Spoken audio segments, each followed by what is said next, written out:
for the 2021 Call of Duty League season seems to be far from over, as I was under the impression that 4v4 was going to be the biggest announcement of the offseason. That is until, of course, I saw the announcement from the COD League Twitter just moments ago showcasing that the CDL for next season will be running on PC with controller. Now, to give a quick and a very brief example of what exactly this means, essentially what this means is that previously the CDL esports, just in general, Call of Duty competition has existed on a console. It's been PlayStation, it's been Xbox, it's gone back and forth. Obviously, most recently, it has been PS4. You are required to play with a PS4 controller on a PS4. Now, what this move is basically indicating is that no longer that is going to take place. Instead, we are going to play on PC, but with solely a controller. And that controller has to basically go through the CDL in order to ensure that it is one that is league approved.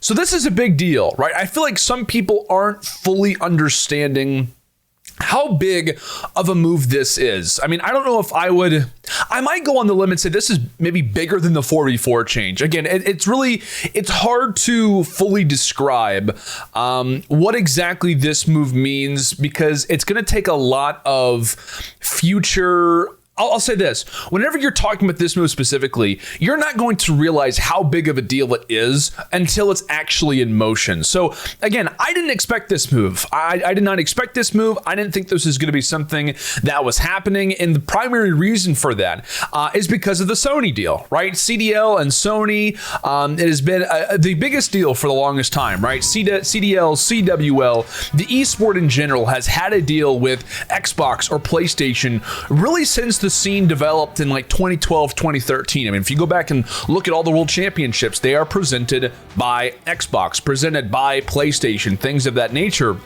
So for me, I was kind of surprised by that, because I thought that deal in general, that sponsorship would actually kind of in certain ways no longer make that idea of possibly switching to PC an actual possibility, because I feel like this is a huge step for the esport. Again, I don't feel like people are fully realizing how dramatic of a change this is going to be. And with these changes that I'm getting ready to listen or to list out, I think that it is also important to realize that sometimes when you do implement something like this, you have to be careful of what could be future negatives. So first off, talk on the positives, right? When we talk about the PC capabilities in comparison to a console, for those that obviously aren't aware, which you should be, they're dramatic, right? This is a very, very dramatic change up from playing on console in comparison to playing on PC.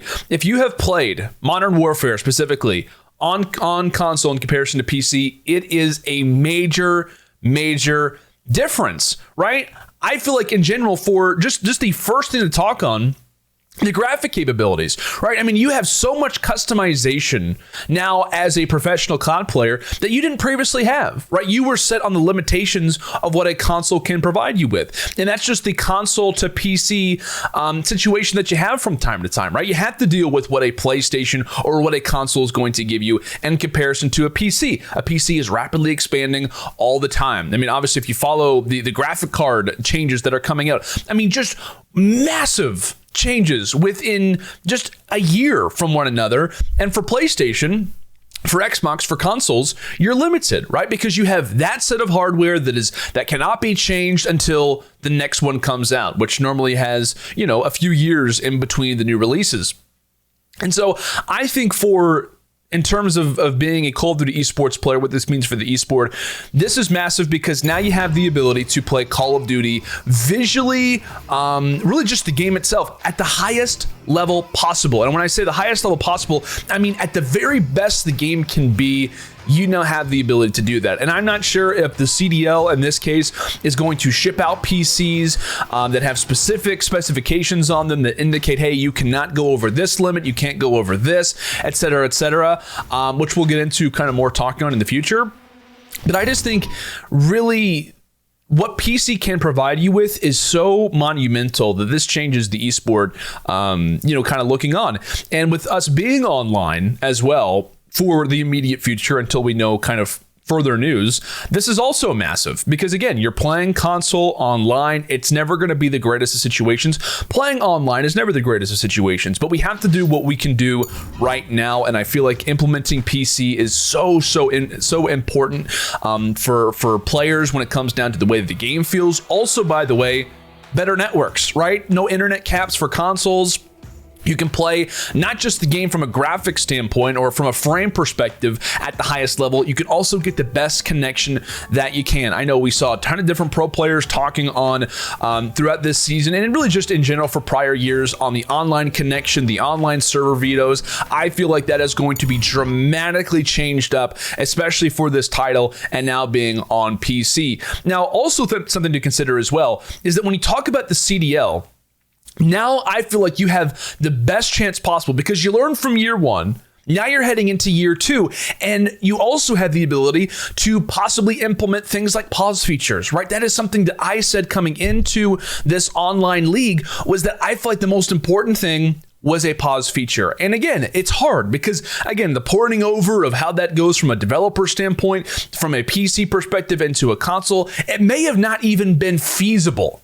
And so I feel like the pause feature in itself, because we got to see it on LAN, now to have that capability in online, I think is going to be massive. There has been no conversation about that as of yet, but I would imagine after year one, coming into year two, and with the easiness of now having a PC, instead of having to port something over, you know how the original device, I think pause features, I think from a number of different perspectives, it makes life much easier and much more customizable for the CDL, which I think will be great.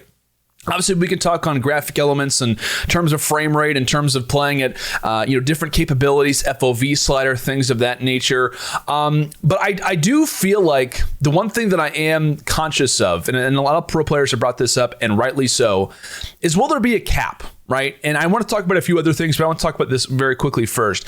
I think that the CDL is going to introduce a cap in some capacity in terms of what your machine can do, right? Because we have certain pro players in the CDL that are making much more than others, right? In terms of financial standpoint, some people make more money, some people make less.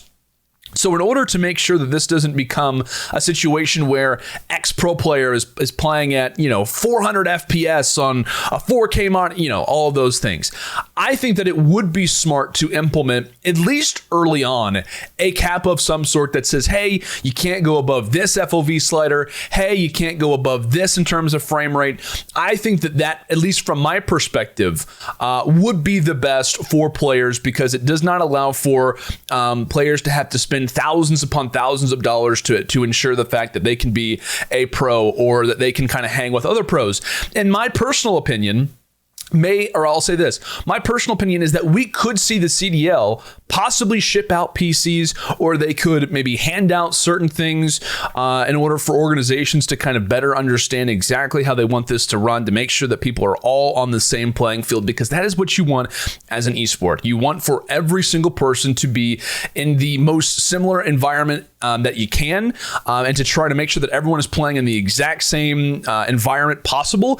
And so I feel like despite being online and console, you're never really going to get that. Obviously, you're playing on one machine in a PS4 or a PS4 Pro. I believe most pro players are playing on a PS4 Pro for obvious reasons. But I think that when you open the door for PC, you also have to be aware of that as well, because that was one major positive of being on in a console environment, is that, hey, everybody's playing on the same machine, everybody's playing with the same controller, et cetera, et cetera. I think now that you open up the floodgates a little bit, you allow for more customization. I think it can appear scary to certain people, but I think in general, it is a great thing. And again, I'm excited for it all to start to kind of come about, but I think there should be a cap. Now, one thing that I also want to address too is that in this announcement, which there was an article that was released on the COD League website, they also talked about challengers, basically meaning that crossplay is now enabled, which I think also is a great thing. Of course, they're going to be given PC access as well, but this also means that you can play on PlayStation, you can play on Xbox, you can play on PC, you can play on anything that you want when it comes down to challengers. Now, I'm personally pretty solid on this. I believe that PC is going to be dominated for sure. I think you run into this issue possibly with guys who have to be on PlayStation, guys who have to be on Xbox. You run into the situation where you're talking about the next gen consoles are coming out. Do I get one of those? Do I get a PC? I believe that PC will be dominated for sure. And based on, in terms of if there is a cap, which I think there will be, but if there was not a cap, you have to be looking at PC players to have some sort of an edge when we talk about the online environment. But I still think that it's great. I do. I think that it's great. Obviously, crossplay gives more players opportunity. I think it's going to kind of open the doors up for a number of different amateur players, guys who maybe are familiar with maybe one type of environment versus another. This was something back in the day, but I remember, there were multiple times where it was this argument of like, are PlayStation players better or are Xbox players better? And that core of the argument, which doesn't necessarily exist anymore, it obviously does in some elements, but that rivalry isn't as strong as it used to be. But I still think you get the avenue and open the doors for people to want to say, hey, I can join in on this whenever I want, right? The easy access is what you want when you're talking about the challenger scene, when you're talking about giving amateurs the ability to play. You want to try to make that entry as quickly as possible, or as easily accessible as possible. Now, one thing that I do want to address quickly and very, very fast, I know that they did say later in the article that when you do play on LAN for challengers, PCs will in fact be the machines that you're running on. So quickly, the big emphasis that I think a lot of people were scared about when they saw this article or this announcement video was like, okay, keyboard and mouse, is that coming soon? Because at first, I'll be honest, I thought that was the announcement. I thought that because I saw a lot of people talk about PC. I was like, wait, are they announcing that keyboard and mouse is allowed now? Which they're not. Obviously, it's controller on PC. But is there a future with that? Which I'm sure will be a topic for another video. But I think that it really quickly, I don't think that it's going to happen. Again, I didn't think this announcement was going to happen either, so take it with a grain of salt. I just don't see that right now. Again, I want to talk on this in a separate video, but I think that it was important to at least spark the conversation for now. I don't see it taking place. I don't think that it's something to worry about if you are a console player. I think it changes up the landscape dramatically. It would be the biggest change in Call of Duty esports history, and there is no doubt, there is no question about it, if they were to open up the doors to keyboard and mouse alongside controller players. I don't see that being I don't see that being feasible right now. I don't think that happens. Could it be something in the future? Possibly. But I think in the short term, especially the next few years, I just don't see that taking place. Obviously, we've seen a few different esports already do what we're doing right now for coming into this next year. Rocket League, I believe, is played on PC, but with a controller. I believe NBA 2K is played on PC, but with the controller. So, you kind of have a few examples to go off of. Again, I think this is the right decision to make. I'm very, very excited about this change coming now into a 4v4 title. I think it's going to allow for Call of Duty to be played at the best and highest level that it can be. And I'm also excited for the amount of customizations and the things that can be addressed, not just in the pro side, but in the challenger side as well.